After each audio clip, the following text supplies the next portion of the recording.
Estamos ao vivo já? Que bom! Boa noite a todos. Sejam todos bem-vindos a mais um estudo da Revista Espírita. Agradecer aqui ao pessoal de casa que nos acompanha. Deixa eu publicar. Peço pessoal que coloquem nos grupos. Coloca bem nos grupos do Facebook, tá? O grupo de formação, o fórum. Coloca no curso de magnetismo. Coloca nos grupos do Facebook, né? Então, agradecer o pessoal aqui que está assistindo conosco. Meu amigo Marquinho, como sempre, se fazendo presente. A Clara, aqui também conosco, todo mundo aqui, Yolanda, Clara dizendo paz e bem, o pessoal está aqui, né, assistindo. Hoje nós vamos retomar o nosso estudo da Revista Espírita. Deixa eu só...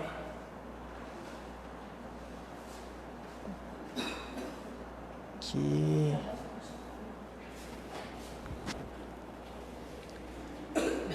Boa noite. Então nós estamos começando o ano de 60. No mês de janeiro, né, de 60, eu enviei nos grupos do WhatsApp, enviei pelo Instagram, pelo Facebook, a todo mundo que estava. Eu estou me ouvindo aqui em algum lugar também aí. Tem alguém vindo a primeira vez hoje? Aqui o amigo está vindo a primeira vez. Como é seu nome? Zé Filho. Zé Filho, seja bem-vindo. E a minha amiga? Renata. Seja bem-vinda, Renata. Sinta-se em casa. Você já conhece o Espiritismo, não é? Então, já. Renata, você está inscrita no curso? Lembrei. Vamos começar fazendo uma prece para a gente se aclimatar, para a gente se acalmar, para que a gente possa, né, se harmonizar. Clícia, você faz a prece inicial por nós? Faça aqui, Clícia. Você pode sentar para o pessoal lhe ver. Você está aqui, sente aqui.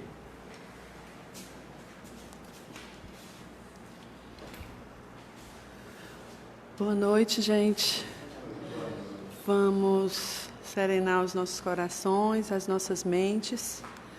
Quem se sentir à vontade de fechar os olhos também, para que a gente possa, assim, entrar em sintonia com os bons espíritos e assim com Deus.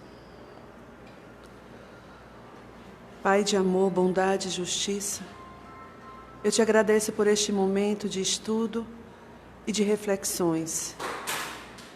Que possamos ter o amparo dos nossos anjos guardiães e dos bons espíritos, para que boas ideias nos venham e que a gente consiga compreender a profundidade dos ensinamentos deixados pelos Espíritos e organizados por Kardec.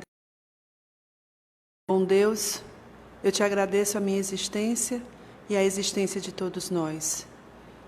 Que os ensinos possam também nos ajudar a ser melhores e a mudarmos moralmente. Assim seja.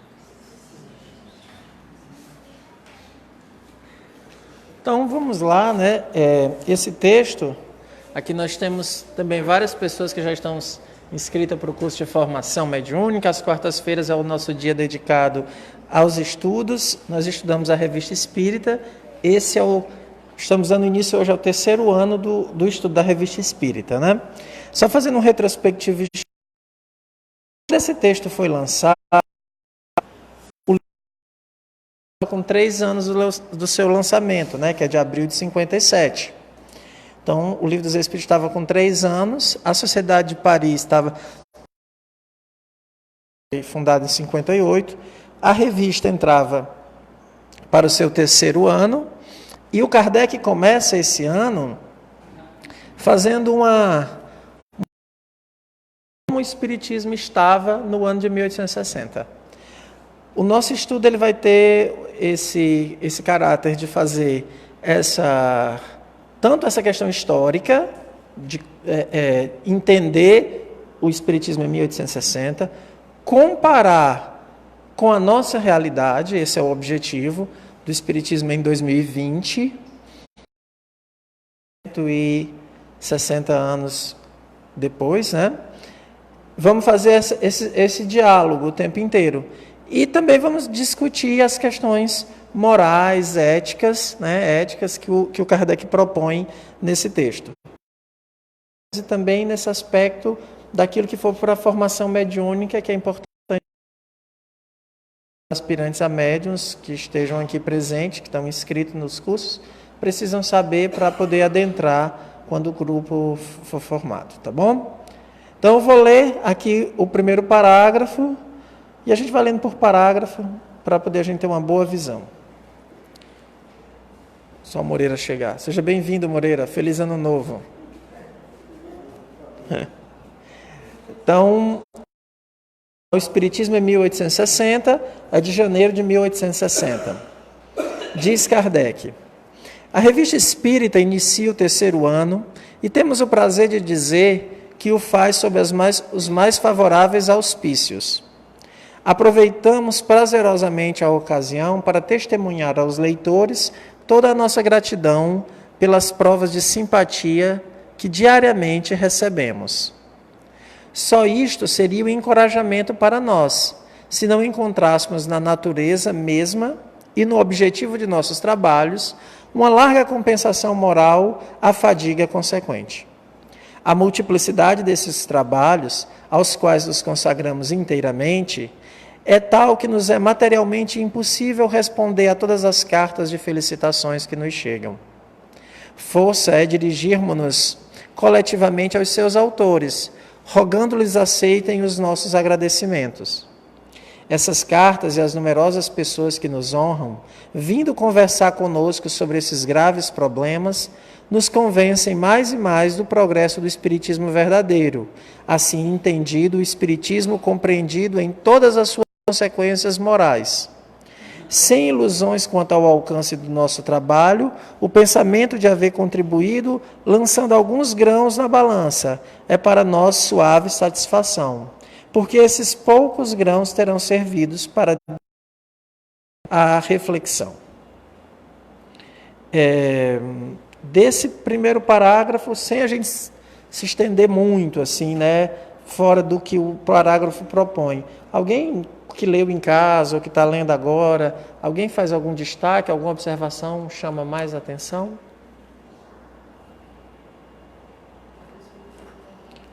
Ele passa... Felipe. Não, a Clícia... Você ia falar, Clícia? Não, eu só pedi o microfone. É porque o microfone tem que falar, senão o pessoal de casa não escuta. Essa referência ao que ele chama de espiritismo verdadeiro, né? Que é quando se coloca a todas as consequências morais. E quando ele coloca isso, a gente já pressupõe que havia algumas formas da prática espírita que não englobava toda a proposta, né? Exatamente. E aqui é muito interessante porque as pessoas têm feito uma discussão sobre alguns termos como espiritismo kardecista, que surgiram, né, que a gente acabou de dialogar, a gente teve de fazer isso porque várias correntes espiritualistas adotaram o termo espiritismo. Mas veja que o que o Kardec chama de espiritismo verdadeiro é aquele que utiliza os postulados para a transformação moral. Se tem transformação moral, se a pessoa é uma pessoa melhor, ele diz esse é espírita. É aquele que se torna melhor, que pega os ensinamentos e aplica para a sua transformação moral, que consegue vencer as suas dificuldades, os seus limites, ele consegue ter força para superar, para ir um pouco além. É isso que ele chama de espiritismo verdadeiro. É um instrumento para a sua transformação moral. É isso que ele chama de espiritismo verdadeiro. Mais alguém gostaria de fazer alguma observação? Algum destaque?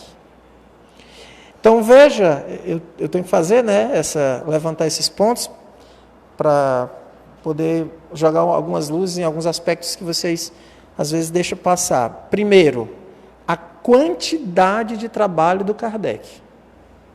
É imenso a quantidade de trabalho que ele tem que fazer. É tanto que ele teve que, aos poucos, abandonar todas as suas outras atividades para se dedicar completamente ao Espiritismo. Ele não fazia outra coisa que não fosse viver o Espiritismo, né? E aí ele fala aqui que ele percebe que naquele ano, naquele tempo ali, está tendo um crescimento do Espiritismo. Como? Qual é a referência que percebe? Não é quantitativo.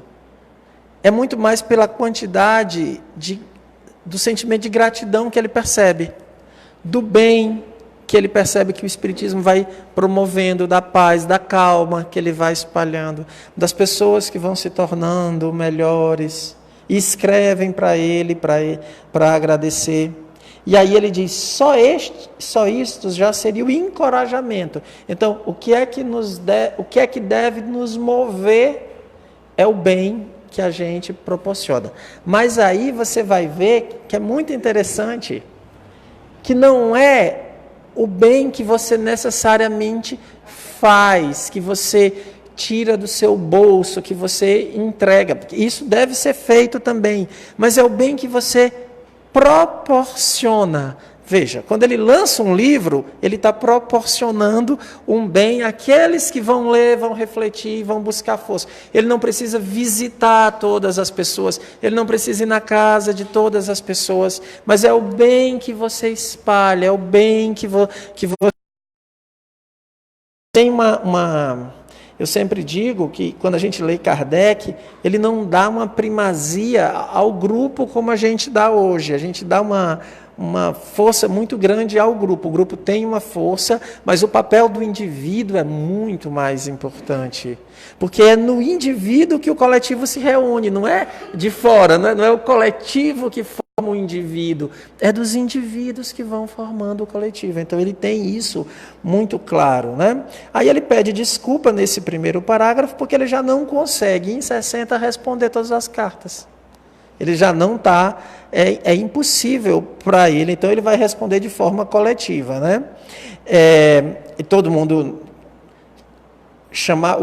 os espíritos chamavam o Kardec de chefe do espiritismo.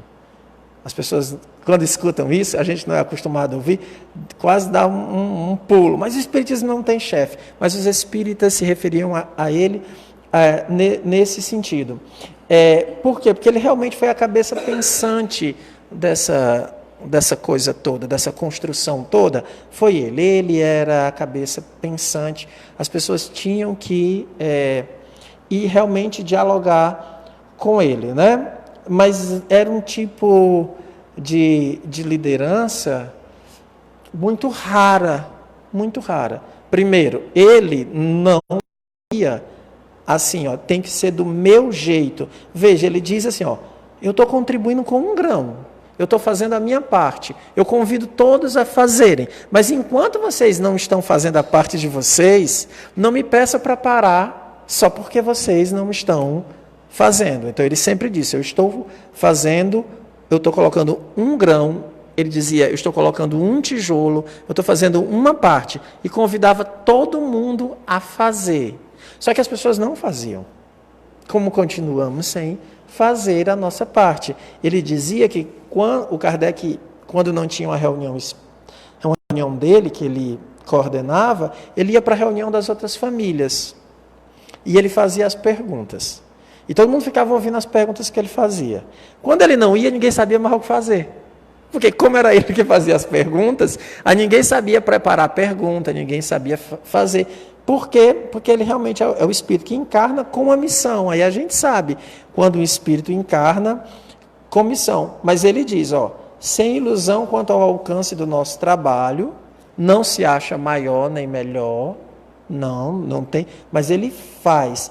Isso se chama humildade. Humildade é ser o que se é. Humildade não é a gente dizer, eu não sei se eu posso. Você pode dizer assim, olha, eu não sei se eu posso, mas eu vou tentar, eu vou fazer. Esse é o humilde. O humilde não é quem se omite, é quem faz o que pode ser feito, mas também confessa: olha, eu não sei mais do que isso, mas se você me ensinar, eu posso tentar. Então ele nem diz que é mais, nem diz que é menos. Ele diz o que é. O que ele não sabe, ele se propõe a aprender. Esse é que é o humilde, que é o bem-aventurado segundo Jesus. É aquele que diz o que é. É tanto que eu sempre lembro quando, no livro chamado Pequenos Tratados das Grandes Virtudes, quando o filósofo francês André Comte-Sponville, analisando a humildade, ele diz assim: quando Jesus diz, eu sou o caminho, a verdade e a vida, ele é materialista, ateu, não acredita. Ele diz assim, tirando o meu ponto de vista, quando ele diz, eu sou o caminho, a verdade e a vida, se ele o é, e está dizendo, ele está sendo humilde, porque ele está dizendo o que ele é. Não seria humildade se ele não falasse. Então, quando ele diz o que é, ele está sendo humilde. Esse é o verdadeiramente humilde. Então, o Kardec está dizendo aqui que está fazendo a parte dele. Então, a gente já tem que saber, quando a gente estuda, fala em Allan Kardec, e nos últimos anos a gente realmente percebeu um ressurgimento da vontade de estudar Kardec no movimento espírita. A gente tem que saber o papel desse espírito. Os espíritos pediam para ele dormir, porque ele não estava dormindo. E é tanto que ele provavelmente, o aneurisma que ele sofreu, se ele tivesse trabalhado menos, talvez esse aneurisma não tivesse estourado.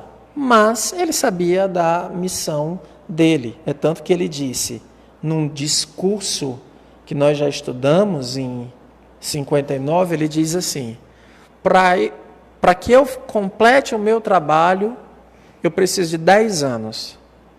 10 anos depois ele morreu. Então ele tinha, como espírito, a noção de quanto tempo teria que viver. Então vamos lá para o segundo parágrafo, para que ele ainda vai continuar nessa análise do movimento espírita de então, a palavra movimento espírita nem é boa, é do espiritismo naquele instante. A prosperidade crescente da revista é um indício da benevolência com que é acolhida. Só nos resta continuar nossa obra na linha, pois recebe a consagração do tempo, sem nos afastarmos da moderação, da prudência e das consequências e das conveniências que sempre nos orientaram, deixando aos contraditores o triste privilégio das injúrias e do personalismo. Não os seguiremos no terreno de uma controvérsia sem objetivo. Dizemos sem objetivo porque ela não os levaria à convicção, e é uma perda de tempo discutir com gente que desconhece o ABC daquilo de que fala. Só temos uma coisa a lhes dizer: estudai primeiro e veremos depois. Temos mais o que fazer do que falar a quem não quer ouvir. Aliás, que importa, em definitivo, a opinião contrária deste ou daquele? Terá essa opinião tão grande importância que possa deter a marcha natural das coisas?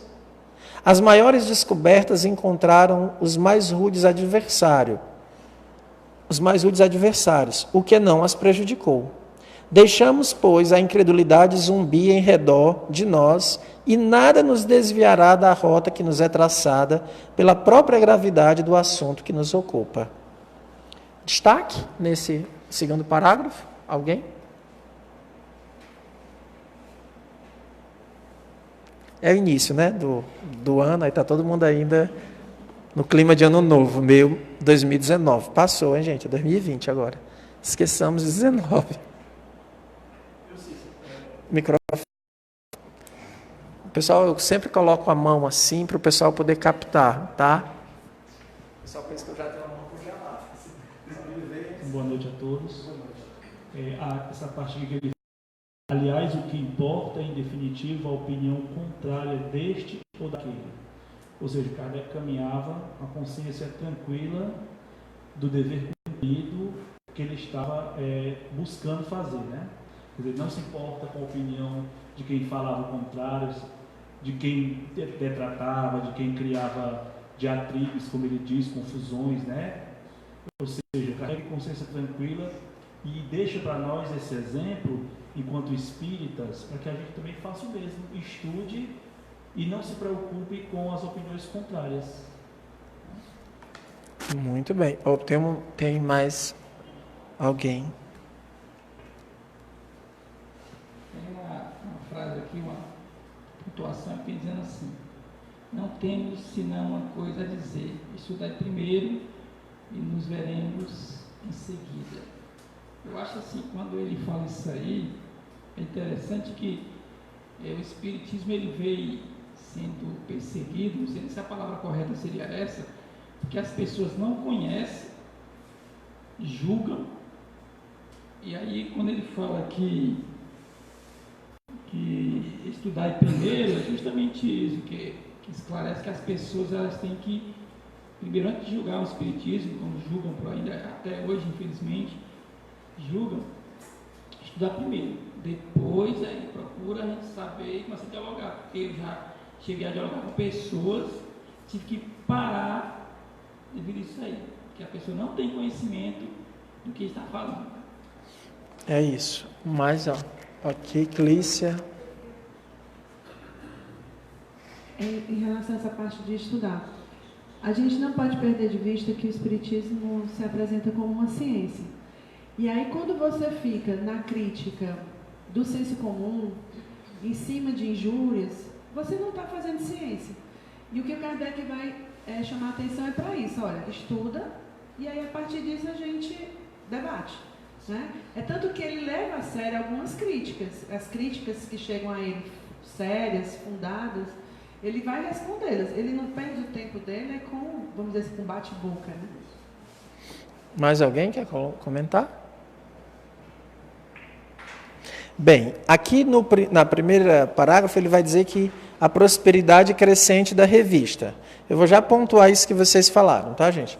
Então, só para que vocês tenham uma ideia, a Revista Espírita tinha 3.500 assinantes. A segunda revista, que digamos assim era a sua concorrente, que era a Revista Espiritualista, ela tinha 1.200 assinantes. A Revista Espírita, naquele momento, era a revista que tratava desse aspecto, mesmo desse assunto, era a revista com o maior número de assinantes em Paris, era assustador. É que 3.500 hoje parece um número pequeno, ainda é relativamente, mas imagina em Paris, pensando na quantidade de pessoas que podem ler, é um número muito alto de pessoas lendo a Revista Espírita, né? Então, teve uma acolhida muito, muito boa. Aqui, nesse segundo parágrafo, ele já dá uma orientação para todos nós. Todo mundo que se dedica ao Espiritismo,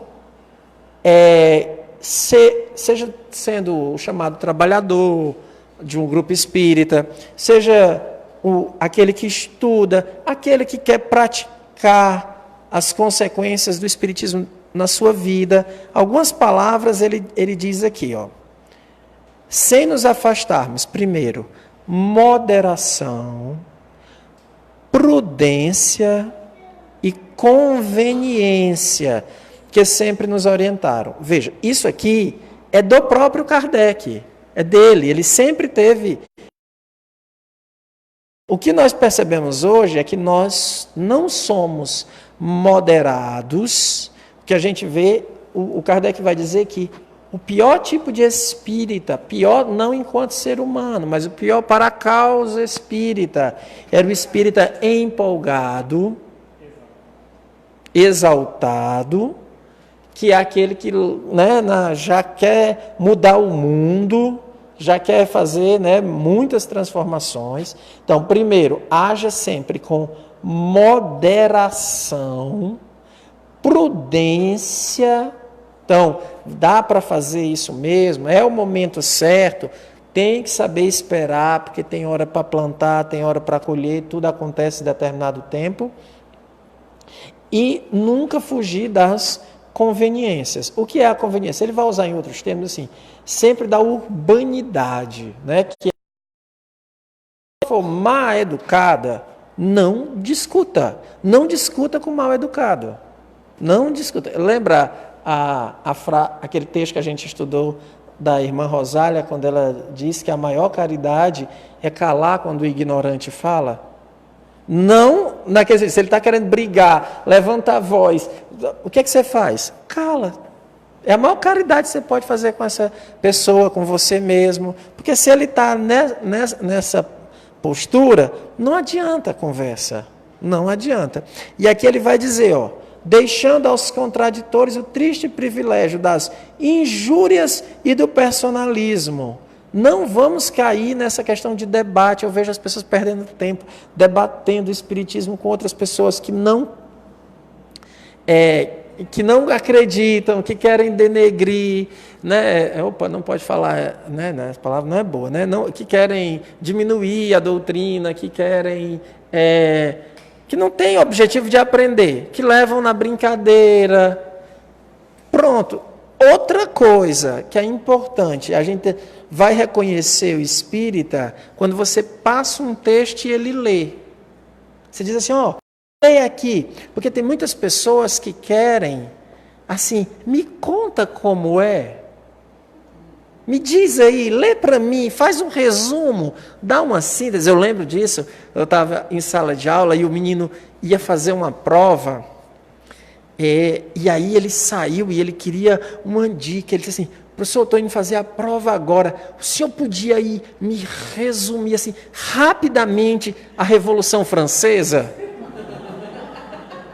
Aí eu disse, ele já fora da sala, indo para fazer, queria um toque sobre a Revolução Francesa. Eu disse, rapaz, a gente passa um semestre para trabalhar a Revolução Francesa, então quer que eu diga foi a Revolução Francesa. E aí a gente percebe isso também, quando a pessoa não lê o texto, ela está sempre tirando dúvida. Aí, hoje em dia eu já uso isso como referência. A pessoa começa a fazer pergunta, eu dou textos. Lê aí, tem aqui. Mas o pessoal não quer. A gente quer que alguém nos conte, nos diga tudo. E aí não quer refletir, não quer buscar entender o que é, porque a gente não sabe que o Espiritismo, eu preciso mergulhar na obra para ir descobrindo as coisas que ela dialoga comigo. Porque tem coisas que dialoga comigo, mas não dialoga com você. Eu vou ler, me aprofundar, me aprender de determinadas coisas. Isso aqui dialoga comigo. Isso é o que eu entendo. É muito importante que eu entenda, não que eu saiba o que o Cícero entende. Porque o que eu entendo tem toda uma construção, depende toda da minha vida, tem vários fatores. O que serve para mim não serve para o outro. A gente aprende com a experiência do outro. Nunca devemos jogar essa ferramenta fora. Isso é sinal de inteligência, aprender com a experiência do outro. Você viu que o outro fez uma coisa, deu errado, opa, não vou por esse caminho não, porque esse caminho já está me apontando que não é legal, ainda mais quando você tem vários repetindo aquele mesmo equívoco, opa, não, alguma coisa errada, porque é que comigo vai ser diferente? Então eu vou tentando outros caminhos. Mas é muito importante que eu mergulhe e busque, porque as respostas são pessoais. Eu vou ter que entender no meu tempo, cada um vai...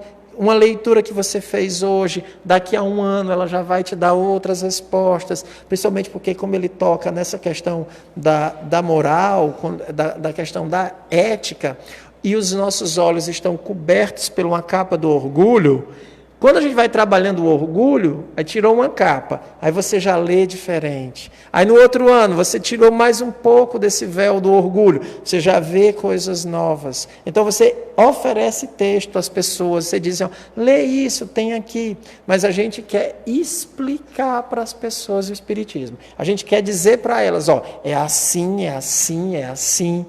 Aí não dá, gente. Você faz esse papel que a gente está fazendo aqui, faz um debate, faz um diálogo, mas depois cada um tem que ir em casa e ler, principalmente porque a aplicabilidade é no plano do indivíduo.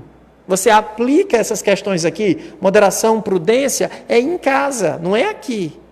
Você vai ter que trabalhar isso, prudência. Será que eu devo falar agora? Será que esse é o momento certo? Será que isso que eu estou agindo, como eu estou agindo, é assim mesmo. Eu vou ter que buscar isso no plano do indivíduo, não é no plano aqui. Usa para o debate, para não... Pera ainda, será que eu estou me exaltando demais? Será que... às vezes a gente está falando alto e fica com raiva por uma discussão, um debate disso daqui. Eu sempre digo, ó, se a gente fica com raiva no grupo espírita, você está com... Poxa vida, já estou chateado aqui com essas coisas, me aqueceu a alma, me esquentou a alma, eu fiquei com raiva. Num local onde as pessoas, em tese, eu não estou dizendo que é regra, mas em tese não há competição, onde está todo mundo em nome da causa de Jesus, imagina quando eu estiver nos espaços de competição. Porque a maior parte dos nossos espaços é de competição, onde tem alguém querendo derrubar, onde tem alguém querendo o cargo do outro, tem interesse no outro. Se eu não conseguir, nesse espaço, controlar as paixões, nos outros é muito mais complicado. Na família, então. Então, volta para aquilo que eu tenho falado, coloquei ontem, o Eduardo tinha falado comigo numa mensagem que ele me mandou, o Espiritismo só se aplica em primeira pessoa. Isso tem que ficar muito claro para todo mundo. Ninguém aplica o Espiritismo no outro. É sempre em si. É em mim. Eu preciso mudar isso em mim. Sempre em mim. Não há Espiritismo em terceira pessoa. É sempre em primeira. É para eu mudar os meus atos. Eu mudar o meu modo de agir. Eu primeiro tenho que avaliar se o que eu faço, o que eu estou fazendo, a minha postura está errado. Se eu não chegar a dizer que está errado, eu nem me corrijo. Eu vou sentar, vou lá para o atendimento fraterno, conversar com a Letícia e vou dizer: Letícia, minha vida está terrível, porque fulano fez isso comigo, fulano faz isso, fulano fez aquilo, não sei quem fez aquilo, e aí eu vou dizendo para todo mundo, não sei o quê. Aí pode fazer por mim? A Letícia vai dizer assim: eu vou mandar matar esse povo tudinho, para você ser feliz. Que é só eles que estão fazendo isso. O que foi que você fez, pelo amor de Deus? Porque está aqui só eu e você conversando. A gente pode tentar discutir o seu proceder, mas o dos outros que não estão nem aqui, o que a gente pode fazer? Então o Espiritismo é sempre em primeira pessoa. Eu tenho que buscar sempre um agir diferente. Como agir diferente? E aí ele vai dizer a regra: estudai primeiro e veremos depois. Fato. Pronto. Então, não é possível você ir fazer um estudo de médiuns sem ter lido o livro dos médiuns. Não dá. Nem comece. Nem comece. Ah, mas aí eu sou médium natural, estou vendo espírito à torta e à direita aqui em casa, tá, não sei o quê. Então, se equilibre, leia o livro dos médiuns e a gente começa. Mas o Espiritismo está aqui, estudai primeiro. E veremos depois. Então, a leitura precede a prática. Porque senão o que é que acontece? A gente não vai entender o que está acontecendo. A gente não vai conseguir. E aí vira misticismo. As pessoas dizem uma coisa, aí o outro diz outra, aí fica todo mundo cheio de misticismo. Por quê? Porque a gente não sabe como agir. Então, a gente tem... Só o que a gente tem visto é grupos que vêm falar comigo e conosco, de uma maneira geral, tomado de misticismo, dizendo assim: os espíritos foram para minha casa. Olha só, se ele fosse espírita, ele jamais diria isso. Eles já estavam lá, amigo, eles não foram, porque eles já estavam. Não estavam...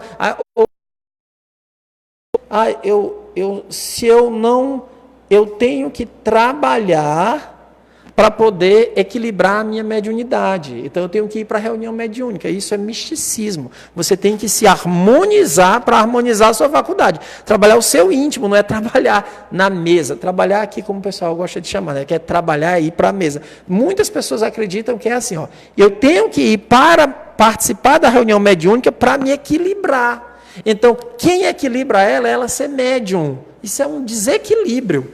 É porque não leu. Porque você tem que se equilibrar moralmente. Se você for para a mediúnica sem buscar o seu equilíbrio, não é equilibrado. Porque se você dissesse, não, na mediúnica só participa os equilibrados, não fica ninguém. Porque não tem ninguém equilibrado. Mas você tem que ir buscando o equilíbrio.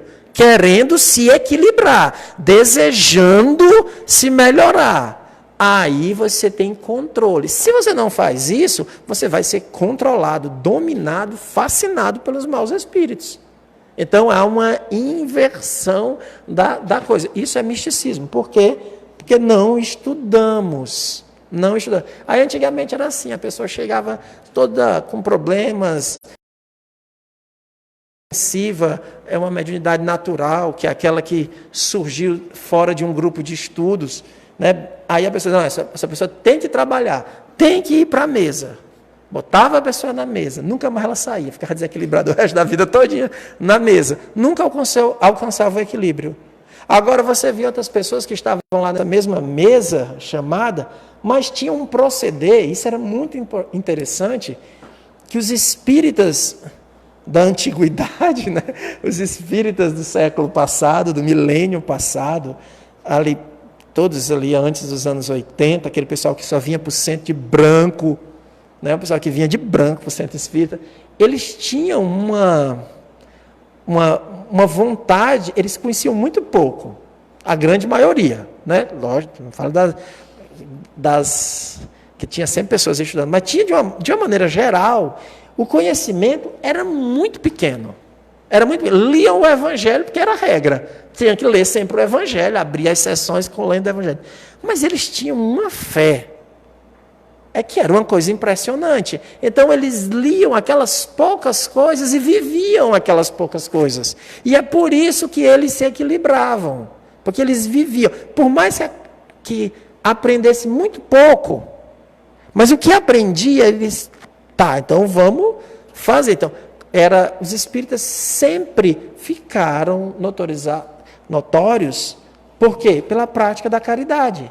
Faziam visitas aos hospitais, visitavam os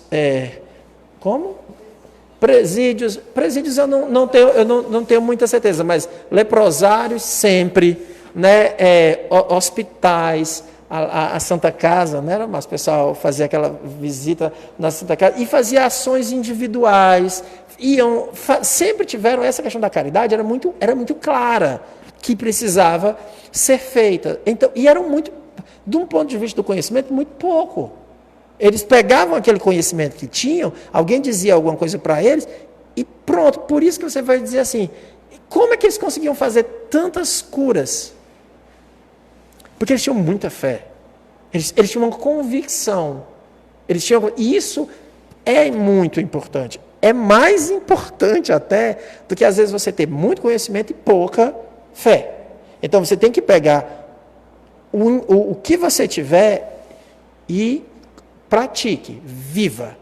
Não precisa fazer, digamos assim, 100%, porque aí você já virou o espírito puro. O ideal é fazer isso, né? Mas faça o que tiver ao seu alcance. Então, não basta ficar lendo o texto da paciência, exercite. Senão você vai ficar só lendo, achando lindo o texto e não exercitando. É isso aí, tá bom? Aí depois ele vai dizer que as descobertas mais rudes tiveram seus adversários, a incredulidade, mas isso não impediu de que acontecesse. Então, o Kardec sempre teve essa claro, deixa muito claro que não vai desviar da rota. Ele planejou, olha, eu vou assim, não vai desviar, ele tem uma certeza do que ele está tratando. Então, para o Kardec é muito claro o trabalho que ele está fazendo, como é que ele vai proceder. E ele não vai abrir mão em nenhum momento. Então, isso aqui fica nesses 2 primeiros parágrafos para a gente. Primeiro, não entrar em discussões quando você perceber que a pessoa não quer aprender. Ela ou não quer debater, ela já tem uma opinião formada. Não entre. Segundo, nunca críticas, injúrias, nunca falar mal de espírito, de médium, de grupo. Nunca. cada pessoa tem seu momento, cada um está vivendo o seu instante. Nós não devemos cair na armadilha. Ah, mas eu não estou me sentindo bem. Procure um lugar onde você se sinta bem. Mas crítica não dá. Deixa cada um viver o seu momento. Porque será que, aos olhos de Deus, nós somos isentos de crítica? Alguém de nós pode dizer assim, não, olha, eu sou tão bom o suficiente que não tenho nada para ser criticado? Então, se eu estou num grupo e não está dando certo, eu procuro outro. E vou buscando a paz. Agora lembre, se já está no 10º grupo e ainda não achou, talvez o problema não seja os grupos. Depois de 10, a desconfiar, né? Eu lembro disso, um rapaz que chegou aqui dizendo assim para mim, olhe, esse aqui é a minha última tentativa, porque eu já participei de 7 grupos, nos 7 eu arranjei confusão e saí. Eu digo, pois serão 8. Porque se já foi em 7, sempre teve o mesmo padrão, não é possível que tenha sido os grupos, todos os grupos. Então, agora quando a gente começa a perceber que está generalizando isso, então a gente tem que ver, observe a opinião que as pessoas têm, né? Sem pressa, né? Eu sempre digo, moderação. Quantas vezes eu não falei para o Eduardo, moderação, tenha calma. Né? Dirigente de grupo, eu sempre digo, tenha calma, moderação. As coisas não acontecem de uma hora para outra, tudo tem seu tempo. Então vamos lá para o 3º parágrafo. Aí ele vai falar agora das ideias, né? Dissemos que as ideias espíritas progridem. Com efeito, desde algum tempo ganharam imenso terreno. Dir-se-ia que estão no ar. Certamente não será o zabumbar da grande e da pequena imprensa que isto se deve. Se progridem, apesar de tudo e contra tudo, e não obstante a má vontade encontrada em certas regiões, é que possuem suficiente vitalidade para se bastarem a si mesmas. Aquele que se der ao trabalho de aprofundar a questão do espiritismo, nele encontrará uma satisfação moral tão grande, a solução de tantos problemas que inutilmente havia pedido às teorias vulgares. O desdobramento do futuro à sua frente, precisa e lógica, que verificará realmente ser impossível as coisas não se passarem assim, sendo de admirar não se tenham compreendido isto antes. Pois um sentimento íntimo lhe dizia que assim deveria ser. Desenvolvida, a ciência espírita nada mais faz que formular, tirar da escuridão ideias já existentes em seu foro íntimo. Daí por diante, o futuro lhe revela um objetivo claro, preciso, perfeitamente definido. Já não anda a esmo, pois vê o seu caminho. Não é mais esse futuro de felicidade ou desgraça que a sua razão não podia compreender e que por isso mesmo repelia. É um futuro racional, consequência das próprias leis da natureza, capaz de suportar o mais severo exame. Por isso sente-se feliz e como que aliviado de um peso imenso, o da incerteza, porque a incerteza é um tormento, malgrado seu. O homem sonda as profundezas do futuro e não pode deixar de vê-lo eterno. Compara-o à brevidade e à fragilidade da existência terrena. Se o futuro não lhe oferece nenhuma certeza, atordoa-se, verga-se ao presente e, para torná-lo mais suportável, nada recusa. É em vão que a consciência lhe fala do bem e do mal. Ele diz a si mesmo: o bem é aquilo que me faz feliz. Que motivo teria, então, para ver o bem alhures? Por que suportar privações? Ele quer ser feliz, e para ser feliz quer gozar. Gozar do que os outros possuem. Ele quer ouro, muito ouro. A isso se apega como a sua vida, porque o ouro é o veículo de todos os prazeres materiais. O seu semelhante, o seu antes de tudo. Quer satisfazer-se no presente, pois não sabe se poderá fazê-lo mais tarde, num futuro em que não acredita. Assim, torna-se ávido, invejoso, egoísta e com todos esses prazeres não é feliz, porque o presente lhe parece muito curto. Aqui nós vamos ver dois aspectos. Primeiro ele vai mostrar o espiritismo e depois ele vai começar a dialogar com a ética que o materialismo propõe. Mas é só para a gente ver as duas partes. Eu queria, vocês destacam alguma coisa desse primeiro parte do texto? Alguém gostaria de fazer algum comentário? Pode comentar, Clícia. Você olhou se alguém ia falar.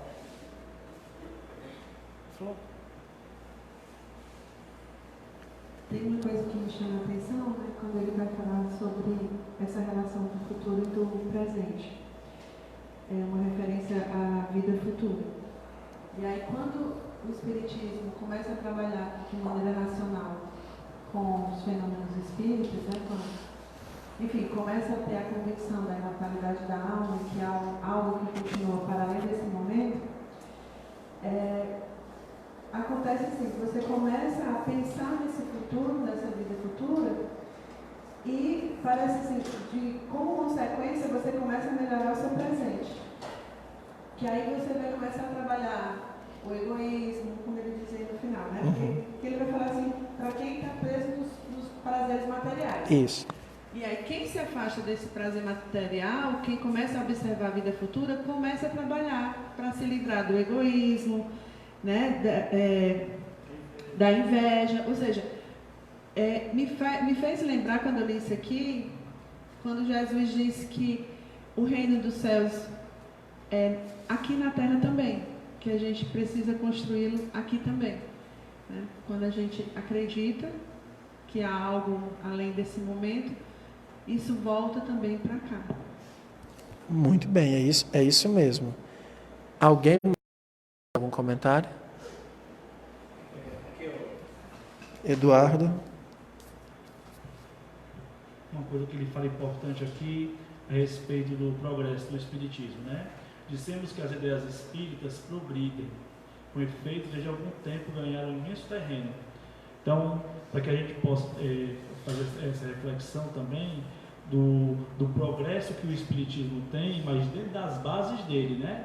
Que são justamente essas bases que estão dentro vamos dizer, do conceito que Kardec colocou, da pesquisa que ele fez, do estudo que ele fez dos espíritas e das relações morais que esses fenômenos têm na nossa vida. Então, o progresso da doutrina, como toda ciência, é o progresso sistêmico, grandioso, mas dentro das suas bases, não é isso? Sim, né? É mesmo, tá aqui. Hoje o pessoal não veio, os colaboradores. Vou usar a cadeira aqui da colaboração para tomar água. Esse progresso não pode jogar fora os avanços já estabelecidos pela ciência espírita, né? Que já está dado, né? Aquilo que a ciência espírita já deu, você não pode jogar fora em nome do progresso, né? Esse ponto que a Clícia eu acho bem importante. Depois eu gostaria de aprofundar também. Mas eu queria que vocês percebessem, quando ele fala aqui no início, que ele diz assim, que ela ganharam um imenso terreno. Aí, antes de falar dessa questão do imenso terreno, eu queria fazer um comentário que alguém falou aqui, acho que foi a Yolanda, falou que o Kardec não tinha pretensão de fazer proselitismo, né? Ela estava colocando lá do outro parágrafo, né? E não tem discutir com quem não queira entender. É justamente isso, e a ideia do proselitismo, que a gente tem essa ideia assim de juntar pessoas, de trazer pessoas. Não existe isso mesmo. No espiritismo não existe. É tanto que o espírita, se a pessoa está bem no seu grupo, você não tem que deixar de ser católico, não tem que deixar de ser evangélico, você não tem que deixar de ser tal ou tal coisa, mas está bem, fique, continue lá. Por isso que o espírita nunca critica postura ou um dogma religioso de outra pessoa. Se ele está fazendo aquilo e se satisfaz, isso é bom para ele está bem, não tem por que criticar. A pessoa está bem, como é que eu vou tirar a paz de espírito de alguém. Ela está fazendo aquilo, ela acha interessante, ótimo, continue. Eu já vi, mas isso era uma época que a gente tinha umas... O pessoal gostava de falar de espiritismo, e para falar pro assunto ficar interessante, o pessoal gostava de fazer umas piadinhas. Né? O pessoal tinha muitos palestrantes que gostavam de contar umas historinhas de humor para o pessoal não dormir, né? Que o pessoal às vezes chega cansado, aí vai dormir. Eu também me coloco nessa categoria, né? Embora não palestrante, apenas eu converso sobre espiritismo, mas eu gostava muito de fazer umas piadinhas assim. E uma vez o espírito, meu anjo da guarda, falou comigo que eu estava brincando demais nas palestras. E ele disse, olha, o espiritismo não precisa das suas piadas. Não precisa das suas piadas. Não foi esse o nosso compromisso. Não foi para fazer piadas. Aí ele ainda disse mais, assim, eu gosto do espírito quando diz as coisas. Ele diz assim, você se perder é uma coisa, colocar as pessoas para se perderem é outra completamente diferente. Então, cuidado com as suas brincadeiras, você não está colocando outros para se perderem, porque daqui a pouco as pessoas começam a achar que o espiritismo é brincadeira por sua culpa. Aí eu, pronto, nunca mais, pelo menos aquele aspecto eu nunca mais falei do que ele reclamou. Ele me advertiu do meu equívoco. Mas eu lembro que às vezes, para fazer isso, às vezes a gente ficava rindo das pessoas que ficam rezando, debulhando milho, né? A pessoa fica rezando, parece que está debulhando milho, não sei o quê. Você não sabe como é que está a fé dela. Para você pode ser que seja estranho, mas para ela pode ser que seja aquilo. Então ninguém pode rir da fé de ninguém. Cada um manifesta a sua fé do jeito que for. Mas de uma maneira geral, quem está de fora acha sempre a fé do outro ridícula. Ou a coisa de ignorante. Então as pessoas não entendem por que as pessoas vão a pé para o Canindé com a pedra na cabeça. Porque tem fé. Porque a fé dela se manifesta daquele jeito. E é obrigação nossa respeitar. E cada um deve respeitar o modo como faz. Porque determinada convicção se veste de tal ou tal forma. É a maneira. Respeite. Não cabe a gente criticar nenhuma outra manifestação. Cada um fica... A gente tem que aprender a respeitar. Então, essa questão de trazer pessoas nunca foi a preocupação do Kardec. Agora ele diz assim, se você está com dúvida, se a sua fé está vacilante, se você não está encontrando respostas que lhe satisfaçam e quiser ouvir as respostas espíritas, é só para esse grupo que o Espiritismo veio. São Vicente deixa claro que o Espiritismo veio para os de olhos fechados e corações endurecidos. Então, quem está na sua fé, tranquilamente, pode deixar lá. Fique bem. Agora, também não pode fazer o contrário, hein? Não é por isso que a gente pode trazer... Aí a gente não é espírita, aí começa a trazer as outras coisas de fora para dentro do grupo espírita. Aí depois você vai no centro espírita, já nem parece que é outra coisa. Porque nós temos centros espíritas que aderiram a todo tipo de modismo. Aí não é mais espiritismo, né? A pessoa criou outra coisa. Não tem problema, só não é mais espiritismo. Mas aí ele vai dizer aqui que teve um grande avanço. Tudo isso eu fiz só para responder a questão que a Yolanda propôs.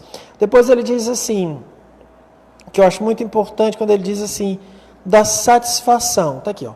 Aquele que se aprofundar na questão do espiritismo encontrará uma satisfação moral muito grande. Satisfação moral. Então, você vai dizer assim, você vai para o centro espírita, eu vou encontrar a cura da doença que eu estou? Pode ser que sim, pode ser que não. Por quê? A cura não depende de nós. Mas a satisfação moral você vai encontrar. A satisfação moral. Uma cura depende da vontade de Deus, é uma prova que você está passando, é uma necessidade sua permanecer. Então, isso não, um centro espírita não pode vender, né, assim, olha, venha que você vai ser curado. Isso seria uma falácia, né? Seria enganoso. Você vai encontrar a cura para os seus problemas financeiros? Não. Não.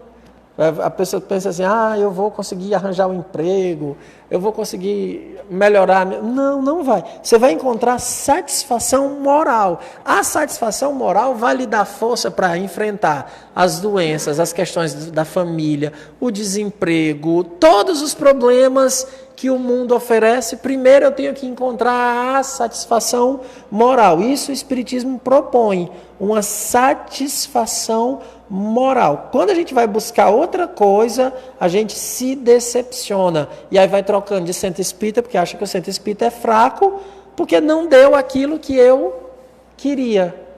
Mas na verdade é porque você está querendo uma coisa que não vai encontrar.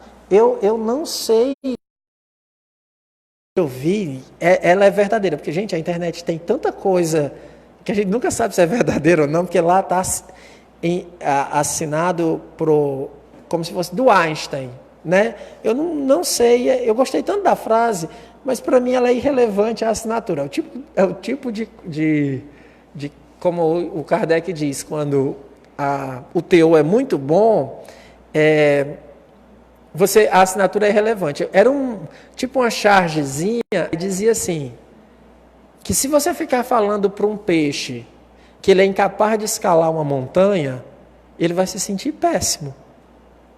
Por quê? Porque é óbvio que ele não é capaz de escalar uma montanha. Não é para isso, a natureza dele não é de escalar montanha. Olha as habilidades que ele tem. Ele tem o oceano inteiro para aprender. Escalar montanha, não vai. Então, é bem isso. Não vai pedir de uma coisa aquilo que ela não pode te dar. Agora, venha para o grupo e pergunta assim, olha, eu quero encontrar paz. O Espiritismo proporciona? Sim. Paz de espírito, eu quero. Ele proporciona. Cuidado, ele proporciona a paz através da verdade. Essa é que é a questão, porque às vezes a gente não quer esse tipo de paz que a verdade proporciona. Porque quando a verdade... Vocês lembram? Acho que todo mundo conhece o mito da caverna, né? Mais ou menos assim. Vocês lembram quando o rapaz conseguiu sair de dentro da caverna, que ele viu a luz, o que foi que aconteceu com ele? Os olhos dele, que estava acostumado com a sombra, né, queimou, né? Ficou meio cego naquele momento inicial. O contato com a luz não é fácil, encandeia. Ele voltou para a caverna primeiro, pera ainda. Esse negócio aqui, até que ele vai se acostumando com a verdade. Por isso que é muito difícil. Eu lembro de uma situação que a gente passou aqui, que a gente tinha que dizer para a pessoa que estava numa obsessão grave, que ela tinha que perdoar o espírito. E ela não conseguia compreender por que ela, que sofria a agressão, tinha que perdoar o espírito. Na cabeça dela é assim, bem, se ele que está me ferindo, ele é quem tem que me pedir perdão, não sou eu que tenho que perdoar o espírito. Aí você tem que explicar, a teoria espírita diz assim, mas ele só lhe obsedia porque vocês têm vínculo. Então você tem que perdoar, porque o vínculo já foi dado. Só que como eu não lembro agora de ter magoado aquele espírito, de ter feito alguma coisa contra ele, parece irracional. Mas aí é isso que eu estou dizendo, aí o Espiritismo esclarece essa construção, ele mostra por que nós que estamos passando. O Espiritismo nos dá a força para dizer assim, agora eu estou entendendo por que eu sofro. Não é, eu não vou mais sofrer. É porque quando você entende o processo, é diferente. Quando você entende o processo, é diferente. Você diz assim, poxa vida, pera ainda, agora as coisas fazem um sentido. Essa é a satisfação moral. Aí a paz que o Espiritismo pode dizer é dizer, olha, eu posso esclarecer para você qual a causa do seu sofrimento. Agora, se você vai com isso aceitar ou não, isso é um outro problema. Isso é uma outra situação. Em geral, quando a gente sabe a causa de alguma coisa, fica mais fácil passar por ela. Em geral. Porque eu só uso metáfora de aluno, né? Porque os meus alunos não estudam e reclamam que a prova foi difícil. É típico de aluno, ele não estuda, reclama que a prova foi difícil e ainda vai lá perguntar se o professor pode ajudar. Então, essa metáfora de aluno é nós na vida, é bem isso, a gente não se prepara, acha tudo que a gente está passando difícil e ainda pede a Deus para tira aí, Senhor, mas olha, eu não me preparei. Depois que eu não me preparo, agora trabalhar para o próximo semestre, para o próximo ano, recomeçar a prova, fazer de uma outra maneira, porque não dá para ficar pedindo a Deus para tira aí, dê uma aliviada nas coisas. Por isso que a nossa camisa, que já está aqui, que vamos depois mostrar para aquelas pessoas que quiserem, né, comprar a camisa, um dos tópicos do tratamento espiritual, para quem está no tratamento espiritual, é força. Força. Olha a mensagem do Cristo, como é maravilhosa. O Cristo diz assim, que aquele que quiser segui-lo, ele diz, pegue a sua cruz e siga-me. Ele não diz, me dê tua cruz que eu levo. Ele não diz isso. Ele diz, pega a tua cruz e segue-me.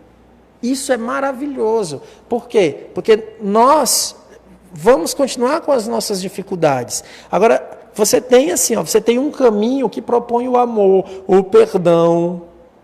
E você tem um outro caminho, que é esse mais que ele vai apresentar aqui para o final, do materialismo. E aí você pode buscar os dois caminhos. Cabe escolher. As consequências são suas. Outro diálogo que eu estava tendo com o meu anjo da guarda, isso é importante para os futuros médios saber da necessidade da gente estar sempre dialogando com o anjo da guarda. Não é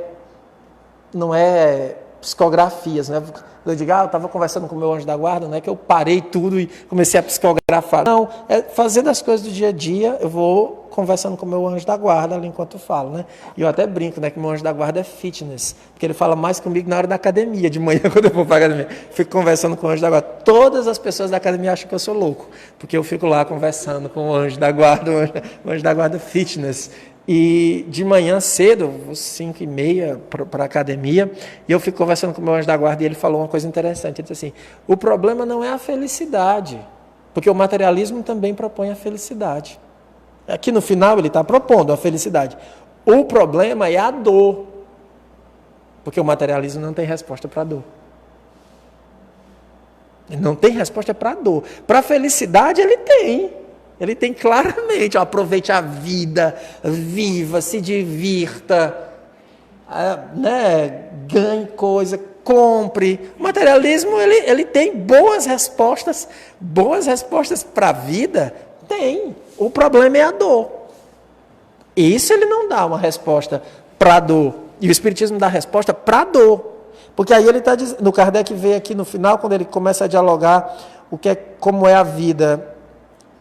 Isso aqui também Santo Agostinho fala, Santo Agostinho Espírito nos perguntou, ele diz assim, primeiro passo para você compreender a doutrina espírita é perguntar, você é feliz?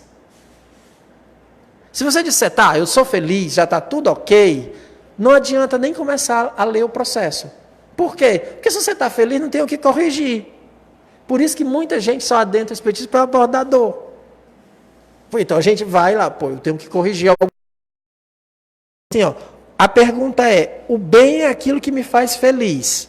Nós temos isso na nossa... Nós somos criados simples e ignorantes, fato. O espírito ele é simples e ignorante. Mas ele tem uma gravidade, ele tem uma notícia, ele tem um sinal de Deus. Como? Porque nós escolhemos o bem. O bem é bom. Parece redundante, mas é verdade. A gente diz assim, mesmo no início, tem coisa que a gente gosta que a gente não gosta. Por que a gente não come pedra? Só quando é pequeno, quer dizer, comia areia, né? Quando tinha verme, mas a gente prefere um outro tipo de alimento. Por que a gente prefere o abraço, o carinho? Por que o bebê gosta de ser abraçado? Nós temos uma notícia do bem, nós desejamos o bem. Todos nós desejamos o bem, a gente tem esse desejo. Só que ele diz assim, onde é que eu vou encontrar esse bem? É a pergunta. O que é que me faz bem? Essa é que é a grande pergunta. Porque se eu começo eu vou me questionar assim, ó, por que isso? Não. O bem é ter satisfeito as minhas vontades. É o bem do egoísta, é o bem do materialista. O bem do materialista diz, não, eu quero ser feliz. Ser feliz é ter minhas vontades satisfeitas. O problema é que se todo mundo tiver suas vontades satisfeitas, gera sempre violência. Porque vai ter uma hora que a minha vontade entra em choque com a vontade de alguém. Porque alguém vai querer a mesma coisa que eu, e aí? O egoísmo sempre gera violência, não tem plano B. Sempre gera violência. Aí é aquele esquema, primeiro é o egoísmo, que eu dizer, eu quero só para mim. E depois nasce o orgulho, que o orgulho tem que dizer por que eu sou melhor do que o outro, por que eu mereço mais do que o outro. Então o orgulho diz assim, ó, você é melhor. Por quê? Porque você é branco. Eu tenho que encontrar uma desculpa. Você é melhor por quê? Porque você é homem. Eu tenho que encontrar desculpas para justificar a minha posição. Eu tenho sempre que encontrar. E é daí onde nasce o orgulho, essa justificativa de eu ser melhor do que o outro. Eu usei dois elementos clássicos, né, que são os elementos da cor da pele e do gênero, né? Mas hoje tem inúmeras maneiras da gente mostrar-se, encontrar melhor do que o outro. Tipo assim, eu estudei mais que você, né? Eu tenho doutorado, então eu sou mais do que você. A gente é tão orgulhoso, vocês já viram a pergunta clássica, mas isso aí também é um nível de orgulho que eu sei que aqui entre nós aqui, eu tenho certeza que isso não acontece. Mas o nível de orgulho máximo, quando a pessoa olha para o outro e diz, você sabe com quem você está falando? Olha o orgulho, assim, né? É o auge, né? É quase que é Deus, né? Eu estou falando com Deus, assim, né? Mas assim, a gente sempre criou isso. Os nobres. Tinha os reis taumaturgos na época do absolutismo, que eram os reis que diziam que eles eram taumaturgos. Taumaturgos é o toque de Deus. Se alguém tocasse neles, se curava de qualquer doença.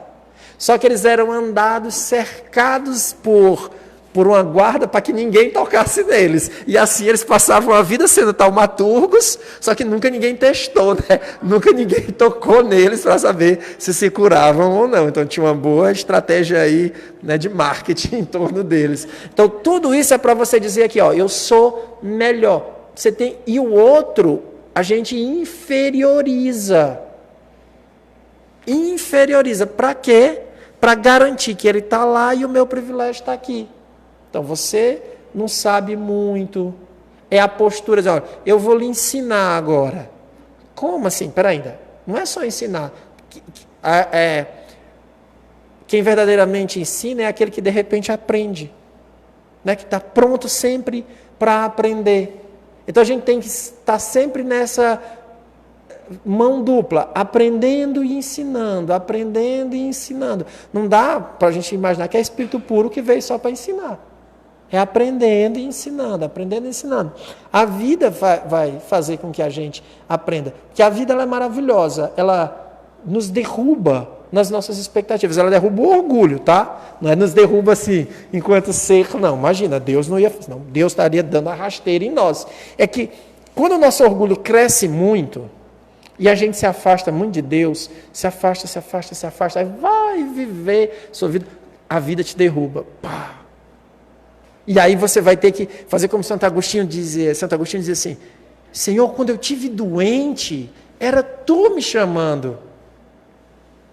Porque eu estava me perdendo, então Tu me salvastes na doença. Isso é Santo Agostinho. Ele vai perceber assim, toda vez que ele esteve bem longe, ele sofreu. Aí, quando ele sofreu, ele voltou. Aí ele, meu Deus, obrigado por ter me feito sofrer, porque eu estava me perdendo.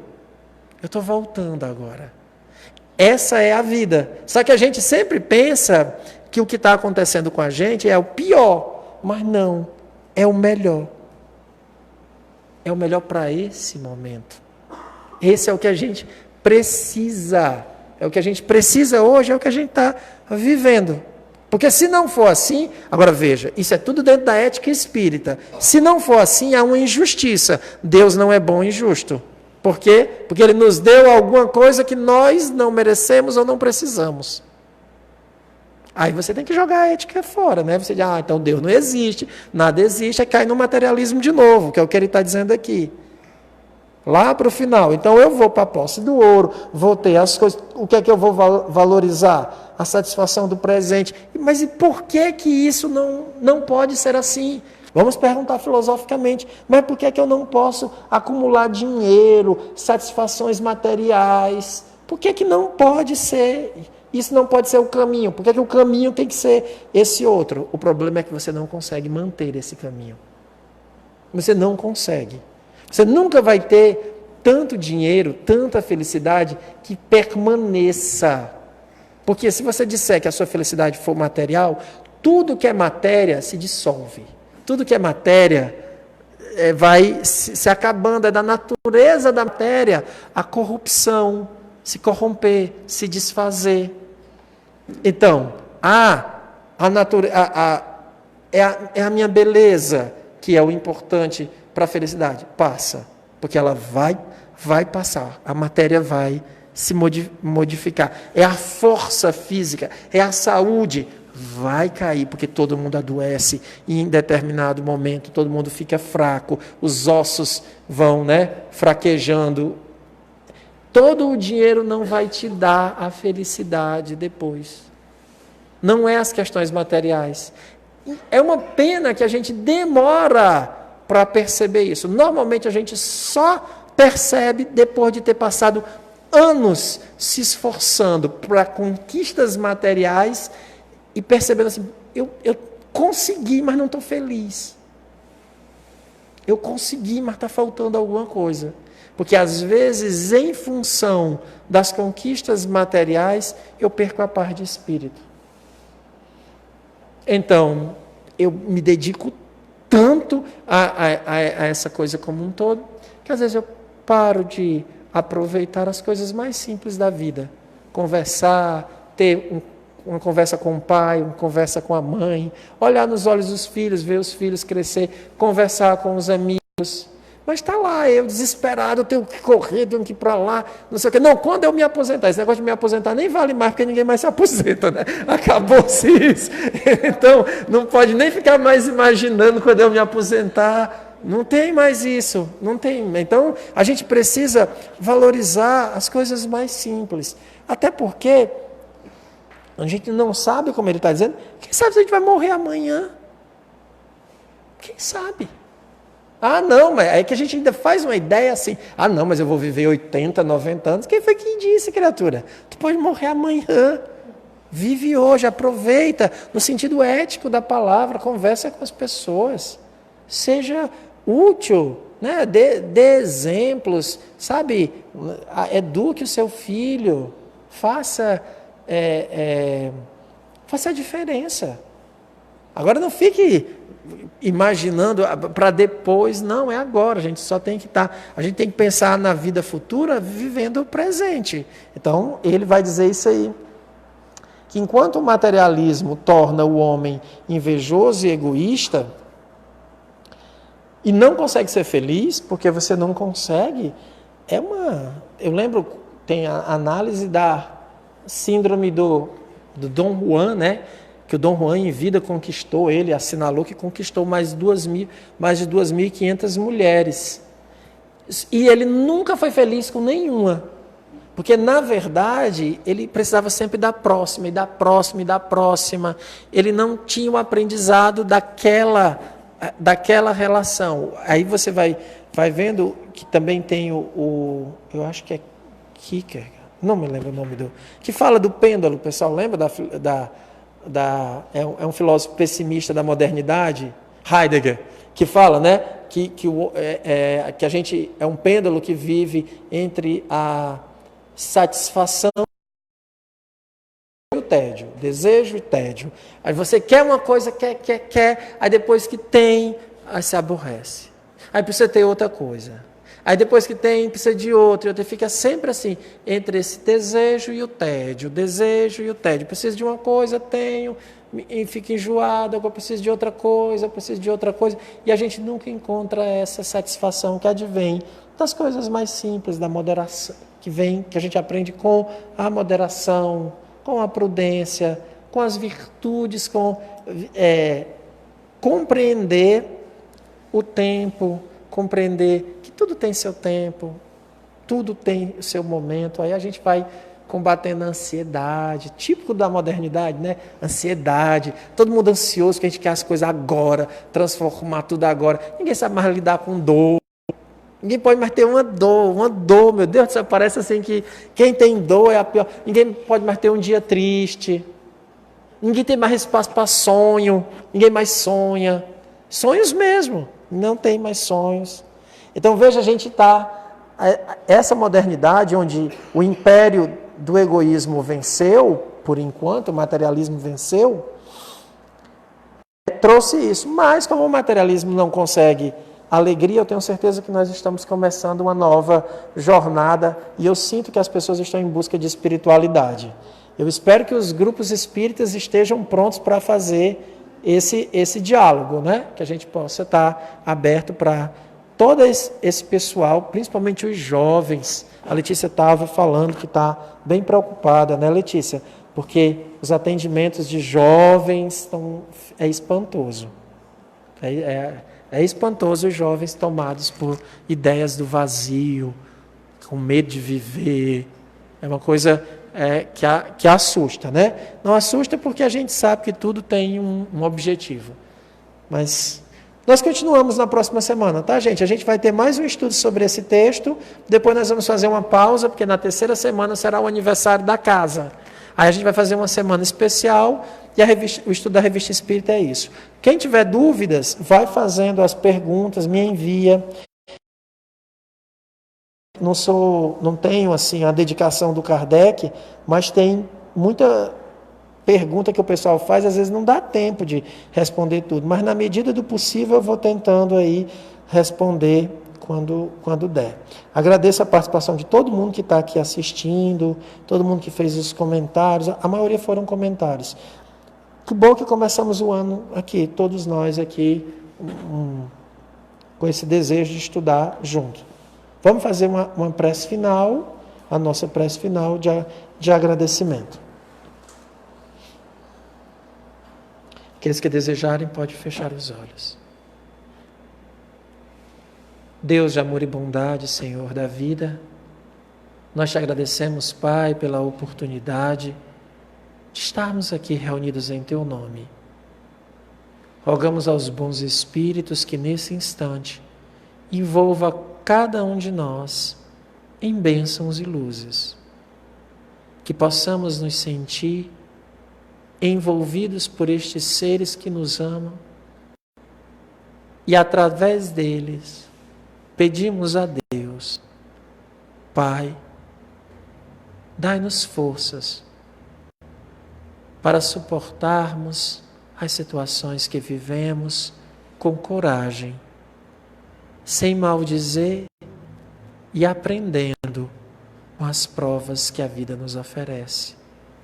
Perdoa, Pai, as nossas faltas, tende compaixão de nós, ampara-nos, protege-nos e livra-nos do mal, hoje, agora e sempre. Que assim seja. Muita paz a todos. Lembrando que a gente está com as coisas aqui, viu, pessoal? Quem quiser dar uma olhada já, o tamanho, o modelo, essas coisas, é isso.